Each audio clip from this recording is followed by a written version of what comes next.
O Arts and Crafts basicamente foi o que de fato influenciou o estilo da era vitoriana. Os pais do movimento são considerados John Ruskin, Augustus Pugin e William Morris. Eles prezavam muito algo que estava se perdendo e que começou a se perder ainda mais com a Revolução Industrial, que era a ideia dos padrões greco-romanos medievais dentro da design. Que é a ideia de que design e arquitetura tem que ter uma ligação. Tipo, tá tudo no contexto. Tipo, os móveis, a casa tem tudo uma relação, tá tudo contextualizado, tá tudo combinando, digamos assim. Welcome. It's a classic LA Victorian, built around 1920 by the doctor to the stars at the time. It's just fabulous. These are real Tiffany fixtures. As you can see, the previous owners really loved this place like a child. They restored everything. Gay? What do you think? E essa não era a única coisa que eles realmente se baseavam nos métodos medievais. Eles queriam que os métodos de produção voltassem. Que é a ideia das guildas,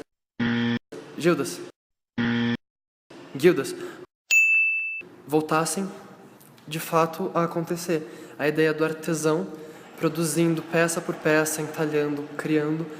O que não estava acontecendo, porque depois da Revolução Industrial, o que começou a acontecer é que todos os móveis eram feitos em fábrica, quadradinho, retinho, sem graça. Não tinha nada de especial nos móveis. Tipo, eles eram basicamente coisas quadradas e retas. E isso foi uma coisa que, para o John Ruskin, toda essa industrialização deixou de lado questões espirituais e pôs em risco o tecido social. Porque, tipo, não era mais alguém que estava fazendo... Não era mais o artesão, de fato, fabricando. Era um monte de peça botando numa fábrica para qualquer um. Não tinha mais todo aquele valor que tinha em cima. Para ele, tinha que haver o equilíbrio entre a parte espiritual e o material.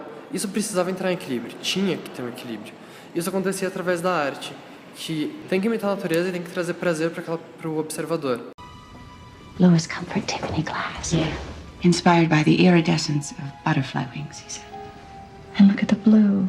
Matches my eyes, doesn't it?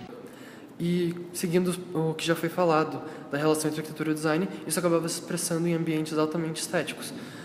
Até demais. O Pugin baseava sua produção no retorno à beleza da natureza, que era um padrão que vinha já do arcadismo, que era um movimento literário pouco anterior ao movimento, que prezava essa beleza, a volta da natureza, a inspiração que a natureza trazia e a beleza que ela tinha, toda a imagem que tinha. E ele baseava nisso. Ele sentia uma versão gigante com o estilo, as máquinas e a arquitetura que estavam surgindo e que foi marcada pelo Palácio de Cristal, que foi basicamente o primeiro edifício pré-fabricado, o que era um absurdo, porque eles tinham aquela ideia de voltar para o período das guildas de fabricação, e aquilo foi tudo fabricado. Então era com certeza algo oposto a tudo que eles acreditavam e que prezavam. It's been modernized quite a bit.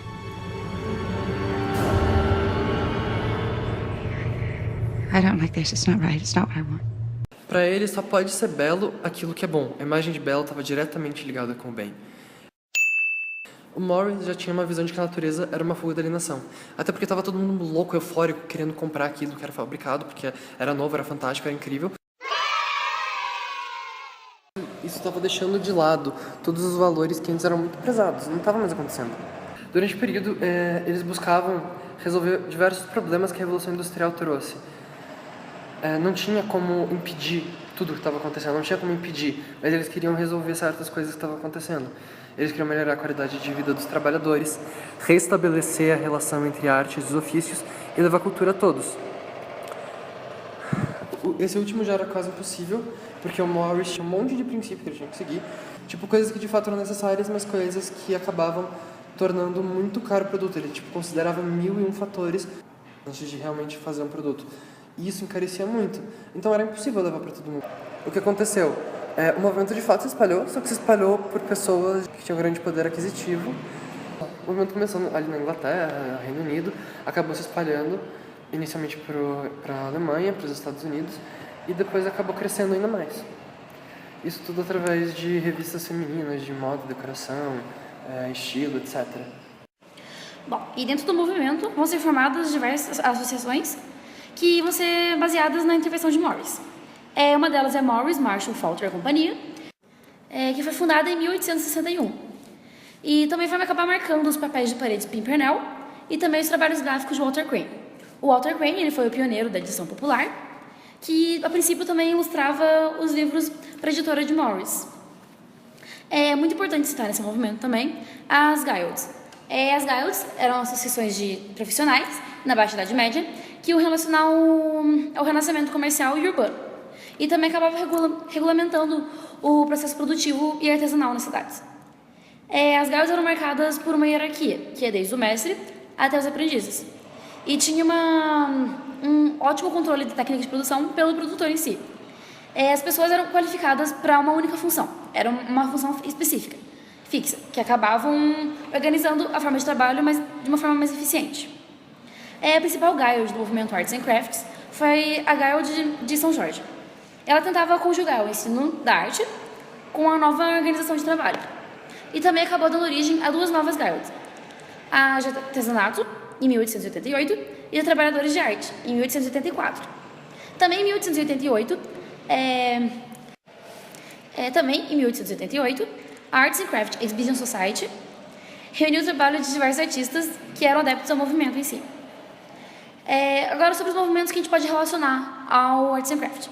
Depois de 1890, ele vai acabar ligando-se ao Arte Nouveau, que também vai se espalhar pela Europa, porém vai ter uma filosofia um pouco diferente. Ele vai integrar a arte, a lógica industrial e a sociedade de massas, e vai acabar desafiando alguns princípios básicos da produção em série. A gente pode usar como exemplo as cerâmicas de Émile Gallé. Também vai ligar-se ao Bauhaus, que é um movimento que vai contribuir e vai somar a defesa da complementariedade das diferentes artes do design e da arquitetura. E o aprendizado objetivo da arte vai ligar-se ao aprendizado artístico e vai acabar evocando uma herança medieval. Também o Art Deco, que vai acabar relocando-se um nexo entre a arte e a indústria e vai usar a decoração como um elemento mediador. E também vai ter mais preferência por linhas retas, geométricas e um design mais abstrato. As oficinas de arte e ofício, fundadas em Viena em 1903, vão acabar fundindo a utilidade e a qualidade estética com os princípios de Morris. E vão acabar esperando um público um pouquinho maior, porém vai continuar preso na elite. E vai ser responsável também por substituir as linhas curvas por linhas retas.